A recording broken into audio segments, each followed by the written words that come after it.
একবারে সুন্দর করে 42 থেকে, একটু সুন্দর করে বলবা, 42 থেকে একদম 100 পর্যন্ত একটু বলো, সবাই শুনবে। 100 পরে আমি 100, 101 থেকে আরেকজনে ধরবো। তুমি 100 পর্যন্ত বলবা, ফৌজদারি সুন্দর করে। স্যার। হ্যাঁ, ফৌজদারি, সুন্দর ফৌজদারি করে বলবা, হ্যাঁ সুন্দর করে। ফৌজদারি কার্যবিধি 42 দ্বারা হচ্ছে জনসাধারণ পুলিশ ও ম্যাজিস্ট্রেটকে সাহায্য করতে বাধ্য। 42। 43 দ্বারা হচ্ছে বলো, সুন্দর সুন্দর করে বলতে থাকো। বিস্তার বিস্তারিত কি স্যার ভাঙ্গে বলবো নাকি না না না, হেড শুধু হেড? হেডলাইন, শুধু হেডলাইন, সবাই শুনবে, একটু রিভিশন হবে। 43 দ্বারা হচ্ছে যে যখন কোনো জনসাধারণ কোনো গ্রেফতারি পরোয়ানা জারি করতে যাবে সেই ক্ষেত্রে উক্ত ব্যক্তি সাহায্য দাবি করলে সেই ক্ষেত্রে জনসাধারণ উক্ত ব্যক্তিকে সাহায্য করতে বাধ্য। 43। 44 দ্বারা হচ্ছে কতিপয় অপরাধ সম্পর্কে জনসাধারণ সংবাদ দিবে। 45 দ্বারা হচ্ছে গ্রাম প্রধান, হিসাব নবিশ, সরকারি চাকরিজীবী যে সকল ক্ষেত্রে আহ, সংবাদ দিতে বাধ্য থাকবেন। 46 দ্বারা হচ্ছে বিনা পরোয়ানায় গ্রেপ্তার। 47 দ্বারা যে ক্ষেত্রে কোনো স্থানে প্রবেশের অনুমতি পাওয়া যায় না সেই কোনো স্থানে প্রবেশের জন্য অনুমতি চাওয়া। 47। 48 দ্বারা হলে যে ক্ষেত্রে কোনো স্থানে প্রবেশের অনুমতি পাওয়া যায় না সেই ক্ষেত্রে উক্ত স্থানে দরজা জানালা ভেঙে ভিতরে প্রবেশ করবে। 49 দ্বারা হচ্ছে দরজা জানালা ভেঙে ভিতরে প্রবেশের পর যদি সেখানে আটকা পড়ে তাহলে সেই ক্ষেত্রে আবার দরজা জানালা ভেঙে বাইরে হবে। 49। 50 দ্বারা হচ্ছে গ্রেফতার কার্যে যতটুকু বল প্রয়োগ করা দরকার ততটুকু করবে, তার বেশি করা যাবে না। 51 দ্বারা হচ্ছে আটককৃত ব্যক্তিকে যদি সে মুচলেখা নিতে অপারগ হয় সেই ক্ষেত্রে তার দেহ তল্লাশি করা যাবে। 52 দ্বারা হচ্ছে মহিলার দেহ তল্লাশি করতে হবে, পিআরবি 322। 53 দ্বারা হচ্ছে দেহ তল্লাশি করে যদি কোনো অবৈধ অস্ত্র শস্ত্র পাওয়া যায় সেই ক্ষেত্রে তা এটা জব্দ তালিকা মূল্যে হেফাজতে নেবেন এবং পিআরবি পুলিশ আইনের 24 পিআরবি 213 বিধি মোতাবেক সংশ্লিষ্ট আদালতে প্রেরণ করবেন। 54 দ্বারা হচ্ছে পুলিশ অফিসার কর্তৃক বিনা পরোয়ানায় গ্রেপ্তারের ক্ষমতা। 55 দ্বারা হচ্ছে থানার অফিসার ইনচার্জ বগুড়ার সন্দেহভাজন ব্যক্তিদের বিনা পরোয়ানায় গ্রেপ্তার করতে পারবেন। 56 দ্বারা হচ্ছে যখন উক্ত 55 দ্বারা ভারপ্রাপ্ত কর্মকর্তা নিজে গ্রেপ্তার না করে অন্য কোনো অফিসার দিয়ে গ্রেপ্তার করেন সেই ক্ষেত্রে উক্ত অফিসারকে লিখিত আদেশ দ্বারা গ্রেপ্তার করাবেন। 57 দ্বারা হচ্ছে আহ, এই 57 দ্বারা হচ্ছে নাম ঠিকানা দিতে অস্বীকৃতি ব্যক্তিকে বিনা পরোয়ানায় গ্রেপ্তার। 58 দ্বারা হচ্ছে বিনা পরোয়ানায় গ্রেপ্তার ব্যক্তিকে অনুযোজন পলায়ন করে সেই ক্ষেত্রে তাকে অনুসরণ করে সমগ্র বাংলাদেশে যাওয়া যাবে। 59 দ্বারা হচ্ছে বেসামরিক ব্যক্তি কর্তৃক কোনো ব্যক্তিকে গ্রেপ্তার করা। 60 দ্বারা হচ্ছে উক্ত গ্রেপ্তারের বিনা পরোয়ানায় গ্রেপ্তারের বিষয়টি সম্পর্কে ভারপ্রাপ্ত কর্মকর্তা বা ম্যাজিস্ট্রেটকে অবগত করবেন। 61 দ্বারা হচ্ছে ফৌজদারি কার্যবিধি 167 দ্বারা আদেশ ব্যতীত কোনো ব্যক্তিকে 24 ঘন্টার বেশি হেফাজতে রাখা যাবে না। 162 দ্বারা হচ্ছে পুলিশ থানার ভারপ্রাপ্ত কর্মকর্তা বিনা পরোয়ানায় গ্রেপ্তার বা কোনো ব্যক্তিকে জামিন দেওয়া হয়েছে কিনা সেই সম্পর্কে ম্যাজিস্ট্রেটকে অবগত করবেন।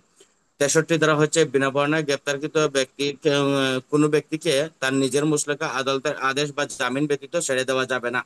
64 দ্বারা হচ্ছে যে ক্ষেত্রে ম্যাজিস্ট্রেটের উপস্থিতিতে কোনো অপরাধ সংঘটিত হয় সেই ক্ষেত্রে তিনি গ্রেপ্তারের জন্য আদেশ দিতে পারবেন। 65 হচ্ছে যে ক্ষেত্রে বিনা পরোয়ানায় গ্রেপ্তারের আদেশ দেওয়ার ক্ষমতাবান ম্যাজিস্ট্রেট যেখানে গ্রেপ্তারি পরোয়ানা ইস্যু করতে পারেন সেই ক্ষেত্রে উক্ত গ্রেপ্তারি পরোয়ানা ইস্যু না করে উনি মৌখিকভাবে গ্রেপ্তারের আদেশ দিতে পারেন। 66 দ্বারা হচ্ছে কোনো পুলিশ হেফাজত করে বা আইন শৃঙ্খলা হেফাজতে কোনো ব্যক্তি পলায়ন করলে তাকে অনুসরণ করে গ্রেপ্তার করা যাবে। 67 দ্বারা হচ্ছে যখন কোনো ব্যক্তিকে গ্রেপ্তার করতে যাবেন সেক্ষেত্রে 47, 48, 49 দ্বারা বিধান ফলো করবেন। 68 দ্বারা হচ্ছে সমনের সংজ্ঞা। 69 দ্বারা হচ্ছে সমন জারি। 70 দ্বারা হচ্ছে সমনকারী ব্যক্তিকে পাওয়া না গেলে কিভাবে জারি করতে হবে সেই ক্ষেত্রে। 71 দ্বারা হচ্ছে যদি কোনো ব্যক্তি পাওয়া না যায় সেক্ষেত্রে তার প্রকাশ্য স্থানে টানিয়ে দিতে হবে। 72 দ্বারা হচ্ছে সরকারি কর্মচারীর প্রতি সমন জারি। 73 দ্বারা হচ্ছে স্থানীয় এলাকার বাইরে সমন প্রেরণ। 74 দ্বারা হচ্ছে সমন জারির প্রমাণ। 75 দ্বারা হচ্ছে গ্রেপ্তারি পরোয়ানা এবং গ্রেপ্তারি কার্যকর করা, পিআরবি 315, 468 বিধি।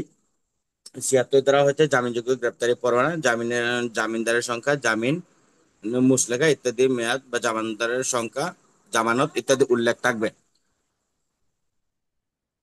76। 77 দ্বারা হচ্ছে গ্রেপ্তারি পরোয়ানা সাধারণত যাদের উপর নির্দেশিত হয় পুলিশ অফিসার ইত্যাদির মধ্যে নির্দেশিত হয়। 77। 78 দ্বারা হচ্ছে যদি তাৎক্ষণিক পুলিশ অফিসার পাওয়া না যায় সেই ক্ষেত্রে জমির মালিক বা ম্যানেজারের নিকট পরোয়ানা প্রেরণ। 79 দ্বারা হচ্ছে থানার যার নিকট সমন প্রেরণ করা হয় সে তার অধস্তন কর্তৃক পরোয়ানা জারিকরণ। 80 ধারা হচ্ছে গ্রেপ্তারের সারমর্ম গ্রেপ্তার আসামিকে জানাতে হবে। 81 ধারা হচ্ছে গ্রেপ্তারি ব্যক্তিকে অবিলম্বে ম্যাজিস্ট্রেটের নিকট হাজির করতে হবে।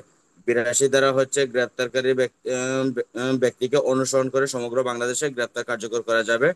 83 ধারা হচ্ছে স্থানীয় সীমার বাইরে গ্রেপ্তারি পরোয়ানা প্রেরণ। 84 ধারা হচ্ছে স্থানীয় সীমার বাইরে যদি গ্রেপ্তারি পরোয়ানা প্রেরণ করে সেই ক্ষেত্রে উক্ত স্থানের ভারপ্রাপ্ত কর্মকর্তা ম্যাজিস্ট্রেট বা পুলিশ কমিশনারের নিকট যাবেন। যদি সেই ক্ষেত্রে দেখা যায় যে আসামি পলায়ন করবে সেই ক্ষেত্রে তাৎক্ষণিক গ্রেপ্তারি দিয়ে উক্ত অফিসার গ্রেপ্তারি পরোয়ানা তামিল করতে পারবেন। 85 ধারা হচ্ছে গ্রেপ্তারি পরোয়ানা তামিলের পরে সংশ্লিষ্ট আদালতের 20 মাইলের ভিতরে হলে নিয়ে আসবে, আর যদি না হয় সেক্ষেত্রে সংশ্লিষ্ট পুলিশ সুপার ভারপ্রাপ্ত কর্মকর্তা বা ম্যাজিস্ট্রেটের নিকট হাজির হবেন। 86 ধারা তারা যে আদেশ দিবেন সেই আদেশ অনুযায়ী কার্যক্রম করবেন। 86 ধারা। 87 ধারা হচ্ছে হুলিয়া 30 দিনের সময় দিয়ে ঘোষণা করবেন। 88 ধারা হচ্ছে ক্রুপ।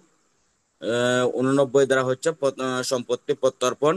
90 ধারা হচ্ছে সমনের অতিরিক্ত পরোয়ানা।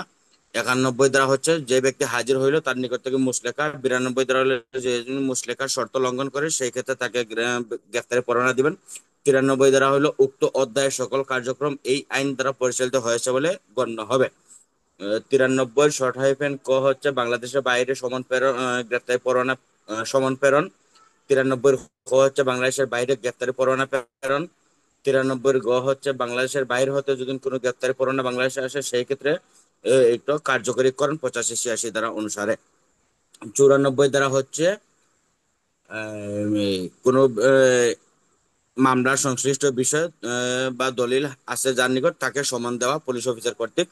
95 ধারা হচ্ছে যার নিকট টেলিগ্রাফ ডাক বিভাগের নিকট যদি কোনো দ্রব্য বস্তু থাকে সেক্ষেত্রে ম্যাজিস্ট্রেটের অনুমতি নিয়ে সেখানে তল্লাশি করেন। 96 ধারা যখন 94 95 ধারার ব্যক্তিরা সমনের হাজির হয় নাই সেক্ষেত্রে আদালত কর্তৃক 96 ধারা তল্লাশি পরোয়ানা ইস্যু। 97 ধারা হচ্ছে আদালত তল্লাশি পরোয়ানা নির্ধারণ করে দেবেন। 98 ধারা হচ্ছে চুরাই মাল জাল দলিল ইত্যাদি প্রভৃতির ক্ষেত্রে তল্লাশি পরোয়ানা ইস্যু। 99 ধারা হচ্ছে বাংলাদেশের বাহিরে স্থানীয় সীমার বাহিরে তল্লাশি পরোয়ানা প্রেরণ। 93 শর্ট হাইফেন কো হচ্ছে অশ্লীল বাজেয়াপ্ত প্রকাশনা যার নিকট পাওয়া যায় সেগুলো আটক। 100 ধারা হচ্ছে অবৈধভাবে আটক ব্যক্তিকে উদ্ধারের জন্য তল্লাশি পরোয়ানা। থ্যাংক ইউ, অনেক ধন্যবাদ তোমাকে, খুব সুন্দর যথার্থ উপস্থাপন করছো। আরেকজন আসবেন।